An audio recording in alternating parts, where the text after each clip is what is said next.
తెలంగాణ రాష్ట్రంలో బీఆర్ఎస్ అన్ని బలవంతమే. వీళ్ళు చేసినటువంటి బలవంతమైనటువంటి ఆత్మహత్యలకు పురిగొల్పింది బీఆర్ఎస్. బలవంతమైనటువంటి పాలన, బలవంతమైనటువంటి అభివృద్ధి చేసే పేరు మీద బలవంతమైనటువంటి ప్రాజెక్టు, సునాయాసమైనటువంటి దోపిడీ. ఒక్కడి కాదు, ఇవాళ జాతి పిత అని పేరు బలవంతంగా తెచ్చుకోనికి ప్రయత్నం చేస్తూ ఉన్నారు. బలవంతంగా మాకు కావాలి, మాకు ఇవ్వాలి.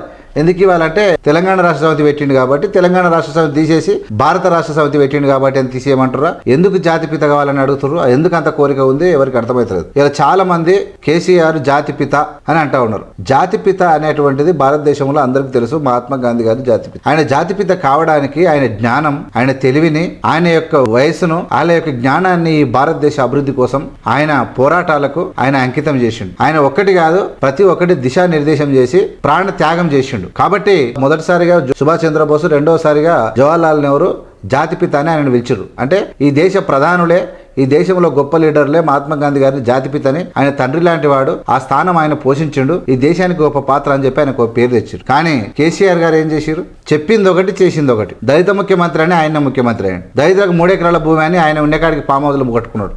ఇలా పేదలను అభివృద్ధి చేస్తా అని చెప్పి పేదల యొక్క భూముల కాస్తకాలం తీసేసిండు. ఇంటికి ఒక ఉద్యోగం అని చెప్తే ధర్నా చౌకలు ఎత్తేసి ఉద్యోగస్తులను నట్టేయటం ఉంచిండు. ఇలా కుటుంబ పాలన చేసి అవినీతిమయం చేసిండు. దేశంలో రాష్ట్రాన్ని అత్యంత అవినీతి రాష్ట్రంగా చేసిండు. కట్టిన ప్రాజెక్ట్ అన్ని కుప్పగూలిపోయినాయి. ఎక్కడ కూడా అభివృద్ధి అనేది పూర్తిగా, అంటే పెట్టిన డబ్బులకు, రాష్ట్రానికి అయినటువంటి అప్పులకు జరిగిన అభివృద్ధికి ఎక్కడ పొంతన లేదు. కుటుంబ పాలన జరిగింది.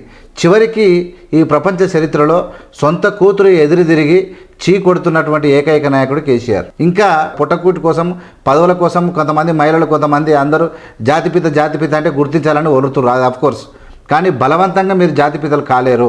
ఈ ప్రపంచంలో ఉన్నటువంటి, ఈ భూమి మీద ఉన్నట్టు తెలంగాణలో కొంతమంది ఉన్నత స్థానం ఉన్న వాళ్ళు ఆ గౌరవం ఇస్తే అది అందరూ పిలవంగా అది అవుతుంది తప్ప, ఈ విధంగా దోపిడీ చేస్తే, ఈ విధంగా భూములు కబ్జా చేస్తే, ఈ మామూలుగా ఫామ్ హౌస్లు కట్టేస్తే, ఈ మధ్యలో మద్యానికి బానిసలు అవుతే, లేదంటే ఇంకా అనేక రకాలైనటువంటి ధరని తీసుకొచ్చి 25 లక్షల కొత్త పాస్ పుస్తకాలు తెచ్చి భూములు మోసం చేస్తే, అభివృద్ధిని కుంటివాడేస్తే, ఈ రాష్ట్రాన్ని నాశనం చేస్తే జాతిపితలు కారు.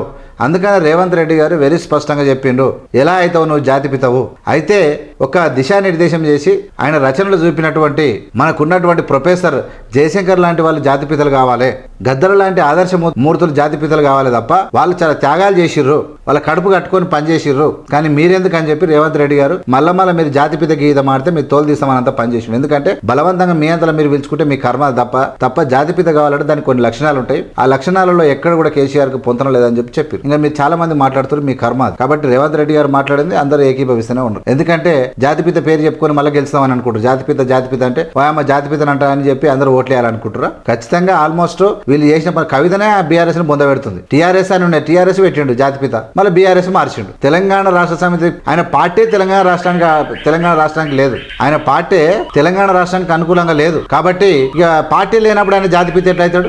భారత రాష్ట్ర సమితి ఆయన పార్టీ పేరు, తెలంగాణ రాష్ట్ర సమితి కాదు. కాబట్టి ఆయన జాతిపిత కాలేడు. కాబట్టి నేను ఒకటి చెప్తా ఉన్నా, 100% ఆయన చేసినటువంటి పనుల ద్వారా ఆయన జాతిపిత కాలేడు. జాతిపిత కావాలనుకుంటే మొదటి నుంచే ఉండాలి. ఈ పదవులు అనుభవించడం, కుటుంబ పాలన చేయడం, జాతి మొత్తాన్ని సేమ్ ఒకే దృష్టితో చూసినోడు, త్యాగాలు చేసినోడు జాతిపిత అవుతాడు అనేది అందరి ఉద్దేశం, ఏవిఎం ఉద్దేశం కూడా అదే. చూస్తూనే ఉండండి ఏవిఎం మీడియా. లైక్ చేసి, షేర్ చేసి, సబ్స్క్రైబ్ చేసి ప్రజలకు పంపండి.